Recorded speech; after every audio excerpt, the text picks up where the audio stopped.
What is up, guys? Prisco YGO here, coming at you with another video. So today I'm going to be showing you guys my Undefeated 4-0 46 card spicy pure time thief list. And before you guys hate on me, I know it's 46 cards. I will also be going in and detailing why I decided to play 46 cards, detailing what I will be probably taking out in the future to try to bring it at least down back to like 41, 42, because the deck performed well, but the games that I did lose, like, you know, I won all my games 2-1, but the games that I did lose were because I bricked. So there's that. Quick update before we get started. YCS did not go as planned. Did not make day 2. I went 5-3. Last round I lost against Infernoid, and I wasn't prepared for it. So it is what it is. I take my loss with a little bit of pride, though, because I put up a hell of a fight, and I went down swinging. So there's that. I would have liked to make day 2, and even though I was 5-3, I was 5-3, but I had 15 points, so just 1 point shy of getting into day 2. I don't think it really would have mattered, though, because no X2s got into top 16, so it doesn't matter.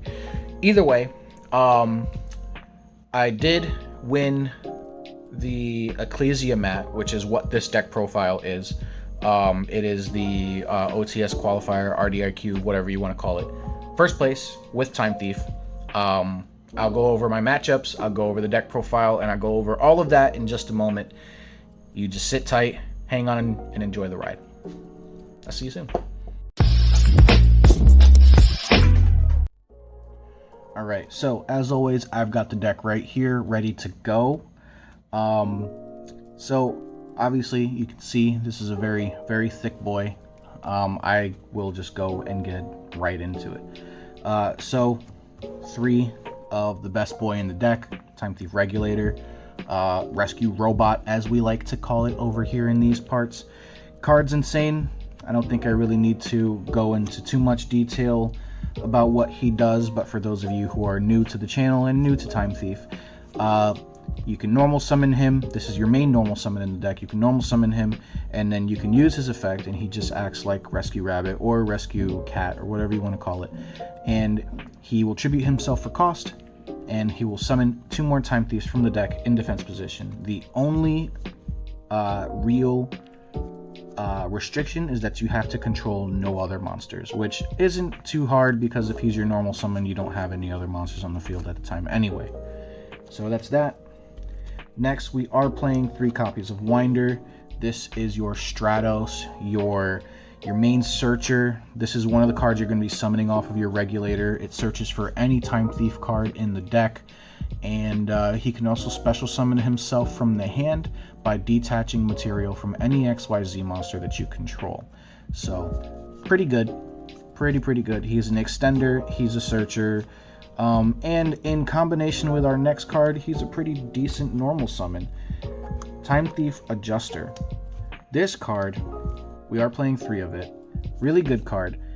Came out in Ghost from the Past. This card is your Kagemucha Knight. So essentially, you normal summon or special summon or whatever. Whenever you summon a Time Thief monster, you can special summon this from your hand. So if you open both of these 2 together, you can just go normal summon Winder, and then Winder Chainlink 1, Chainlink 2 Adjuster. Adjuster also has a second effect. Unfortunately, you cannot use both in the same turn, but she has a second effect that pretty much says that if this card is normal or special summoned, you can send 1 Time Thief card from your deck to the graveyard. So you can send any of your ships, your trap, your spell, whatever you want to send, you can send it with this. Moving forward, for the ships, we are playing 2 copies of Bezel Ship and 1 copy of Chrono Quarter.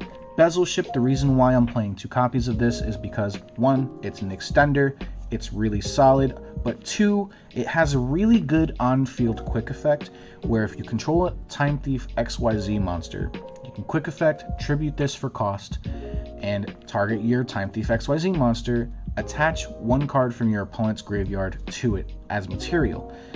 non-targeting for your opponent's cards. Instead, you target your own cards, which is pretty good because it gets around, like, you know, certain things. So if your opponent were to like target a card in their graveyard and then you chain this and they target that same card with something else, you're still stealing a card anyway. The other cool thing is that it's a freaking quick effect. So you can just have this on the field, have your redoer set, and then you say effective redoer, chain bezel ship, boom, now you have another effect that you can, you know, resolve with redoer. So it's really good, really strong, and really strong this format too, since a lot of the decks in the meta are very reliant on their graveyard. So this card can come up quite a bit. You can summon it off of its own effect, and if you need to, use the effect, which will in turn banish it when it leaves the field. However, most of the time you're just going to keep reviving this in the standby phase with Perpetua, so it doesn't really matter. The only reason why I'm playing 2 is because I want to make sure that I always have access to 1, so if I'm forced to use his effect on field after he summoned himself, then I want to make sure that I can keep looping a second copy with Perpetua. And then as for Chrono Quarter, this is your in-archetype magic cylinder. It doesn't do too much, but it is an extender that can help block and save you a turn if need be. It has an effect where if an XYZ monster leaves the field due to a card effect, then you can, while this card's in the graveyard, then you can just special summon this out to the field, and during your opponent's battle phase, you can quick effect, tribute this card, and the next damage that you take, your opponent takes instead. So again, Magic Cylinder, somewhat of a decent extender, but for the most part, this is just to help you stall out for a turn, which this deck really does like to do. And now moving into our extenders, we are playing the Raid Raptor Strangulanius. Its restriction is that after you special summon this from the hand, you're locked into darks for the rest of the turn, but that doesn't really matter because these are all darks and all of your main XYZs are dark anyway, so it doesn't stop the, like, it doesn't bother the deck whatsoever. However, its special summon condition is that you control a dark monster. It doesn't say that the dark monster can't be himself, so if you open up with 2 copies, you just go normal summon, special summon, and there's your redoer. So that's pretty much all that he's used for. The sad part is that I can't use him to, you know, after I've used his effect to summon himself, I can't use him to like make a dweller, which sometimes would come in clutch, but I can't complain because this is one of the best extenders that we have in the game, and its cost is almost non-existent. Moving into the hand traps, we are playing quite a bit, so I'll just put them all out on the table. We're playing 3 Ash, 3 Skullmeister, 3 Drolin Lockbird, and then in addition to these, we are also playing the 3 Gamma with the driver. So one thing about the Gamma, you play the Gamma for the same reason that you're playing the Rescue Cat in Tri-Brigade. If you normal summon your Regulator and you use its effect and they try to Ash, Gamma is your Called by the Grave, which in turn will just rip another card out of your opponent's hand. Gamma is extremely strong. On top of that, if you let's say you go and you make Omega with these 2, ripping a card out of your opponent's hand, and you have a Lambda on the field, then Omega is going to trigger Lambda to search for another copy of Gamma. However, do you remember who else is also a Psychic in the deck? Yeah, Redoer. And he banishes himself as part of his effect, which triggers your Lambda to search for another copy of Gamma, or if you just have the access to make your Lambda plus a Redoer, then you just use Redoer's effect, and in end phase you get a Gamma even if you didn't have one already. So Gamma's really, really good in this deck because this is your Called by the Grave. This is your protection. So this is one of the reasons why I want to cut the deck down, because I want to be able to make sure that I'm seeing Gamma plus Regulator almost every opening hand. Now, as far as the other hand traps, Drolin Lockbird was my last minute put in, which put the deck from 43 over to 46. Drone Lockbird came in clutch quite a lot because this card is just insane. Skullmeister, as much as I really like Skullmeister, sometimes he becomes a little lackluster. The reason why I refuse to take him out, though, is because of his stats. He is a dark level 4. So if I ever open up without a starter, but I have him and either the Raid Raptor or a Shade Brigadine, I still have access to Redoer by giving up one of my hand traps. So that's the reason why I think Skullmeister is just correct. Now, this card right here, I know, mixed match rarities. You know what? Let's fix that real quick. All right, no more mixed match rarities. This card right here, not gonna lie, was super underwhelming. Like, every time that I resolved an Ash, I felt like it barely did anything whatsoever. Like, Ash came up almost every game, and every time I resolved it, literally, like, didn't stop my opponent whatsoever, other than one time. But that's also because I opened Ash in conjunction with the Gamma, so the 2 interruptions they couldn't play through. But just a single Ash, as much as it can stop this deck, can't really stop most other decks in the game. So if I had to cut any hand trap to try to bring this deck down to 40, hand trap is probably hand trap. Ash Blossom is probably getting nixed. Alright, moving on to the spells. Pot of Prosperity is insane in this deck because the entire deck is a toolbox. If you know what you're going against, then just get rid of whatever you know is not good against your matchup, and then dig for your starters or extenders, or dig for your interruptions, hand traps, or what have you. This card is insane in this deck, and as much as I know it's really fucking expensive and people don't want to play it, I highly suggest that you play it anyway, because this card is insane. It might not be a +1, but for the amount of cards that you're being able to dig through just to see your starter or to see your extender, or maybe you have everything you need in your hand and you're just like, you know what, let's dig a little bit more and try to find, you know, a trap or a hand trap just to have an extra layer of disruption at the end of the turn. Well, then you can do that with this. This is whatever you need it to be. So that's why I think that this card is insane. For the rest of the spells, 1, Called by the Grave. This is pretty self-explanatory. It's at 1. We need it, so we play it. 1, Harpy's Feather Duster in the main. I really think that we need to be able to handle most back row decks. And there's quite a bit, like Striker, Tri-Brigade. Apparently Dragon Link is like on Gozen match right now. You know, Eldritch is still a thing. You need to be able to have an answer. Oh, and a lot of people are playing Mystic Mine for some fucking reason, but you need to have an answer for those back row decks, and this is your answer in the main deck. At least you'll see in the side deck I have more answers to it, but I feel like this card's insane. You can side it, main it, whatever. I think when rebuilding this deck to try to cut it down to 40, this might go into this side, depending on what else I might take out. And now for the 2 worst spells in the fucking game. Startup and Hack. So, I hate these cards, but I decided that I needed to play them for 2 reasons. Technically 3 reasons. 1, sometimes I open up like Winder plus Bezel Ship, and I need to give up my Winder search in order for me to have a somewhat playable board so I can search for Startup, which will then special summon Bezel Ship from hand. So yes, I'm going -1 in the process, but this kind of just, there's times where I need to see this and I don't see it, and I kind of wish I was playing it, and I'd rather, like, it's that same concept of I'd rather have it and not need it than need it and not have it. So this card can just make unplayable hands somewhat playable, even though it's a -1.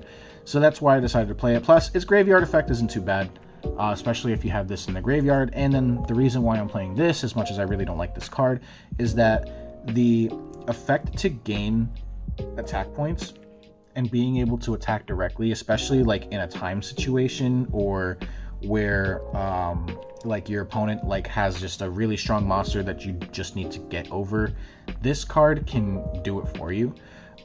Its protection effect comes up every once in a while, so like if you make like Perpetua and then Perpetua like summons a redoer in the grind and this is face up on the field, then your opponent can't target that redoer during their turn. The effects come up every once in a while where it's needed, but for the most part, the third reason why I'm playing these two cards, even though I really don't like them, is because if I'm playing against a deck that's not really spell heavy, I want to make sure that I'm still able to plus off of redoer. So at least by playing these, I'm guaranteeing myself 2, maybe 3 draws off of redoer by attaching these off of Perpetua or Flyback. So they might be bad cards, but I feel like they're necessary, at least in this type of build where you really want to grind and you really want to just out-resource your opponent by continuously stealing their cards and drawing cards off of their spells, or just drawing cards off of your own spells in this case. Moving on to the traps, there are quite a bit. First things first, we'll talk about the best trap in the game, which is also the best extender in the game, Shade Brigandine. This card is so fucking insane. It's the best extender in the game because you can set it and activate it in the same turn. Obviously, big shout out to like Trap Trick players because they love this card as much as Redoer does, and they also play Redoer in their deck, so there's that. This card is insane though, because it's level 4 dark, so I can, you know, set this, activate it, you know, special summon Raid Raptor, Strangulanius, make my Redoer, and then if I have Regulator in hand, I can just go, okay, now link, you know, fucking Redoer effect, bounce himself, normal summon Regulator effect, and yeah, I'm giving up the trap in that process, but I'm going to be plussing so much more anyway off of that it doesn't matter. The alternative is you go set this, normal summon Regulator, use Regulator effect, tribute itself for cost, chain this, summon this, and then you resolve Regulator, and then you summon your whatever. So there's a couple of different ways you can play around with this card, and as much as people think that this card is a brick in the grind game, it's actually not, because one, it's still a body on board, so you can like set it, right, do whatever else you got to do, pass turn, they go to attack. If it's not lethal damage, then you just leave this set. If it is lethal damage and you want to make sure that you can at least survive one more turn, you activate this on the last declaration, summon it, they're forced to attack over it if they, you know, don't want to leave it on the field, and then you can survive for one more turn. If they don't have lethal, then you set it, activate it during their end phase, and then normal summon something during your turn. Now you have a Redoer with a trap. That needs to be dealt with. So there's that. Move the camera just a little bit. The next trap we're playing is 2 copies of Time Thief Flyback. People were asking me why only play 2 when you can play 3, and then I had someone else ask me why play 2 when you only need 1. So the reason why I'm playing 2 is because seeing it in my hand isn't bad, but for the most part, I want this in graveyard. This deck is all about graveyard control. And if I can get this in graveyard plus a bezel ship on the field, I know damn well my opponent's graveyard is essentially my second deck. I'm going to be able to continuously loop cards out of their graveyard under a Redoer or a Perpetua so I can use them for my own benefit if I have this in the graveyard. Aside from that, I can also set this to the field, use it by targeting Redoer and then just attach the second copy to Redoer, where, you know, now I have Redoer with a trap if I didn't have it already. If I did have a trap already, I can attach one of my spells, I can attach a monster, I can attach whatever I need to get under Redoer so that I can be able to use whatever I need to use for Redoer's effects. And that's the thing about Redoer and this deck, which essentially is just Redoer control. You really want to make sure your Redoer can survive at all times. So you can't just shotgun Redoer unless you absolutely have to. On top of that, making sure that you're able to like chain other things to Redoer if your opponent doesn't know what he does, especially if your opponent doesn't know what he does, because then they're just like, yeah, that's fine. Then you go chain Flyback, target Redoer, and they're just like, oh, Redoer doesn't detach for cost? Yeah, no, he doesn't. So people hear that and they're just like, that's fucking insane. Yeah, I know, that's why this deck is dumb. So Flyback, really insane card, especially for graveyard control. The other card that I'm playing is IDP. Now, you might be wondering, well, there's not many decks that can really, that IDP really hurts, except graveyard control is the name of the game. So this card steals a card out of your opponent's graveyard. So if you go and, you know, steal whatever, and if they happen to have something else you can banish with IDP, then go for it. Or let's say you really need another level 4 body. Well, IDP, steal level 4 from your opponent's graveyard, don't banish anything, and then use it to make Redoer. Because Redoer will now control a card under him that is owned by your opponent, this card's second effect now becomes live, which means that you can now attack directly and not have to worry about big beefy monsters being on the field. And now finishing up the traps quickly, 2 Torrential Tribute. Again, we really just want to be able to maintain control and maintain momentum during the game when you're playing against your opponent.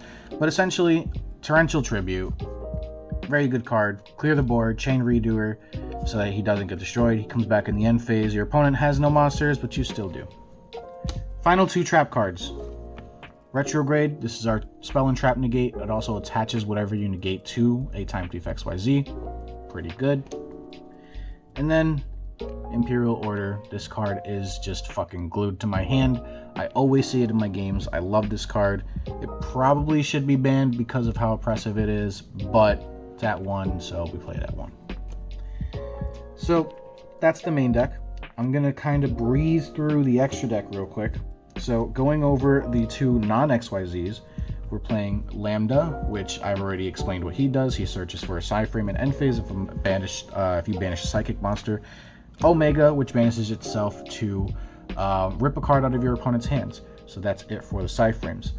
For the XYZs, 2 Redoer, card's insane. This is the boss monster of the deck. I'd play more of him if I could. But we do want to make sure we still have access to a toolbox, so we play some other stuff instead. 2 copies of Perpetua. This is your pretty much your entire grind game in 1 card, or in this case 2 cards. She can continuously attach whatever materials you're missing from Redoer from your deck to him, and that's why she is amazing. Also, look at those really, really beautiful Starlight Rares. Anyways, these are your bread and butter. If I could add 1 more Redoer, I probably would. Now, the only other time thief that I'm playing is Double Barrel. I haven't come into a situation where I need to make him, but sometimes if you're just trying to push for a little bit of extra damage, making him, you know, comes in clutch, especially if you don't have any more Redoers in your extra deck. So this card is still pretty good. That's why I play it. Also, the non-targeting line control and the non-targeting effect negation is pretty good. For the rest of the XYZs, as far as our toolbox goes, we are playing 1 Dugaris for draw power, extra attack power, and for just extra extenders if we need them. 1 Evil Swarm Nightmare because Book of Moon, go flip, pretty fucking good. Baguska to help us stall a little bit more if we just need, you know, a couple of extra cards in hand. Tornado Dragon for those pesky back rows and floodgates. Card's really good.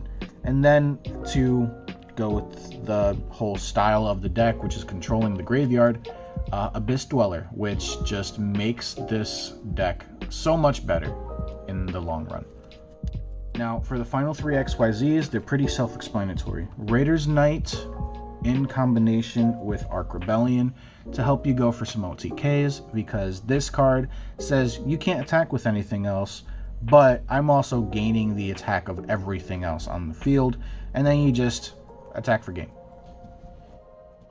Last card we're playing is Zeus, because Zeus is well, Zeus is fucking Zeus.